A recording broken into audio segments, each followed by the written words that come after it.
everyone, good morning. Welcome back our channel RDS group of school. Students, कल की video में मैंने आपका चैप्टर 11 एक्सप्लेन किया था, जिसमें कि मैंने आपको word meaning, hard word and question answer complete कराए थे। सो आई होप सो आप सभी का वर्क कंप्लीट होगा। स्टूडेंट्स, आपका एनुअल सिलेबस कंप्लीट हो चुका है। आज की वीडियो में हम आपका चैप्टर 12 एक्सप्लेन करेंगे, जिसका वर्क नोटबुक में नहीं कराया जाएगा। So listen to me everyone very carefully and open your book page number 103। Students, story का नाम है जब मुझे सांप ने काटा। जब मुझे सांप ने काटा, chapter 12। Open your book and listen to me everyone. एक दिन मैंने अपने हाथे में एक छोटा सा सांप रेंगते हुए देखा। वह धीरे धीरे रेंग रहा था। मुझको देखते ही वह भागा और वहीं पर पड़े हुए नारियल के एक खोल में छिप गया, घुसकर छिप गया।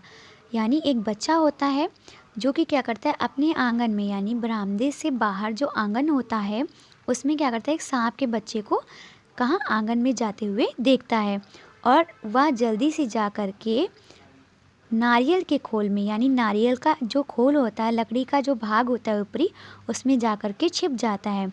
मैंने पत्थर का एक टुकड़ा उठाया और उससे नारियल का मुख यानी मुंह बंद कर दिया। उसने क्या किया, एक बड़ा सा पत्थर उठाया और नारियल को उस पत्थर से बंद कर दिया।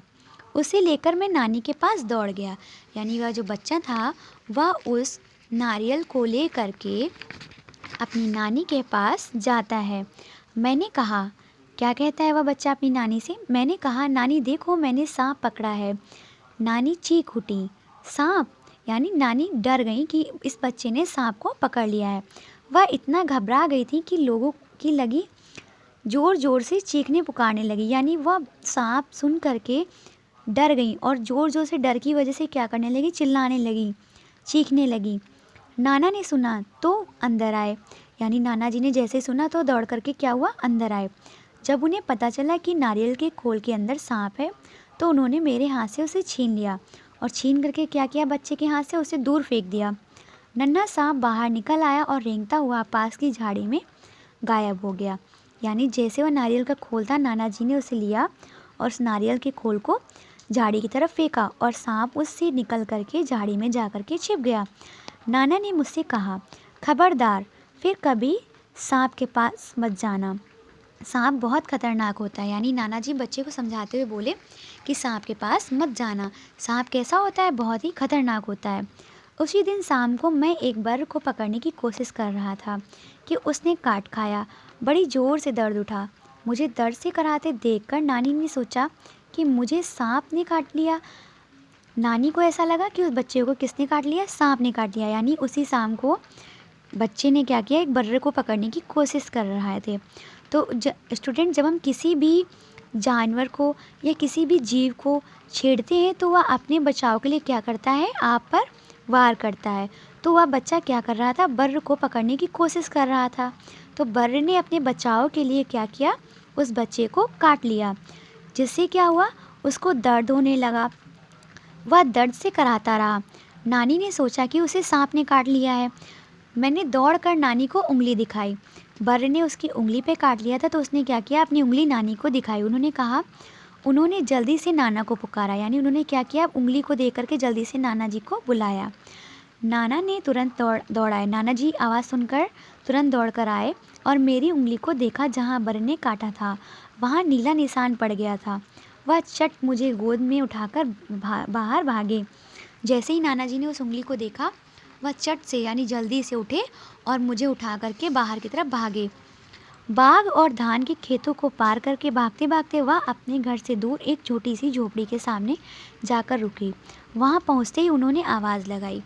यानी बहुत दूर वह ले गए, खेतों को पार करते हुए बहुत दूर भागते भागते गए और क्या हुआ कि वहाँ पर एक झोपड़ी के पास गए और झोपड़ी के पास जाते उन्होंने क्या किया, आवाज़ लगाई। किसे आवाज़ लगाई, आइए देखते हैं। जैसे ही आवाज़ लगाई, एक बूढ़ा आदमी बाहर निकल आया। यानी जो झोपड़ी के बाहर जब वो आवाज़ कर रहे थे तो एक बूढ़ा आदमी झोपड़ी से बाहर निकला। वह सांप के काटने का मंत्र जानता था। नाना ने उससे कहा, इस बच्चे को सांप ने काट लिया है, इसकी झाड़ फूँक कर दो। यानी नाना जी ने क्या किया, उस बुजुर्ग से कहा, यानी इस वृद्ध आदमी से कहा कि इस बच्चे की उंगली में सांप ने काट लिया, इसकी झाड़ फूँक कर दीजिए। बूढ़ा मुझे झोपड़ी में ले गया। यानी बूढ़ा आदमी क्या हुआ, उस बच्चे को झोपड़ी में ले गया। उसने मेरी उंगली देखी और बोला, चुपचाप बैठो, हिलना डुलना मत। यानी उसे स्टैचू, जैसे बोलते हैं ना स्टैचू, स्टॉप हो जाओ, बिल्कुल हिलना नहीं है। उस तरह से बूढ़े आदमी ने क्या किया, उस बच्चे को बिठा दिया और बोला, चुपचाप बैठना, बिल्कुल भी हिलना नहीं है। फिर पीतल के बर्तन में पानी लाया और मेरे सामने बैठकर मंत्र पढ़ने लगा। पीतल के बर्तन में क्या हुआ, पानी लेकर के आया और सामने बैठकर क्या किया, उसने मंत्र पढ़ने लगा। मैं चाहता तो बहुत था कि उस बूढ़े को बता दूं कि मुझे सांप ने नहीं, वर ने काटा है, पर मेरे नाना ने मुझे कसकर पकड़ रखे थे। यानी नाना जी जो थे, उन्होंने सोचा कहीं यह बच्चा डर ना जाए, इसलिए नाना जी ने क्या किया, उस बच्चे को कस के पकड़ रखा था। मुझे बोलने ही नहीं दिया। जैसे ही मैं कुछ कहने के लिए मुंह खोलता, वह डांट कर कहते, चुप। डर के मारे मैं चुप हो जाता। हमारे पीछे पीछे हमारी नानी भी कई लोगों के साथ वहाँ आई। सब लोग उदास खड़े देखते रहे। यानी सभी लोग बहुत उदास थे कि बच्चे को सांप ने काट लिया है। तब तक मेरी उंगली का दर्द जा चुका था। फिर मुझे भी वहाँ ज़बरदस्ती बैठकर झाड़ फूँक करवानी पड़ रही थी। कुछ मिनट बाद बूढ़ा आदमी बोला। उसने उसी बर्तन से पानी लिया और मेरी उंगली धोई और मुझे पिलाया भी। उसने मुझसे बोलने को मना कर दिया था ताकि दवा का पूरा असर हो जाए। फिर वह नाना जी से बोला, अब बच्चा खतरे से बाहर है, अच्छा हुआ आप समय रहते मेरे पास ले आए। बड़े जहरीले सांप ने काटा था।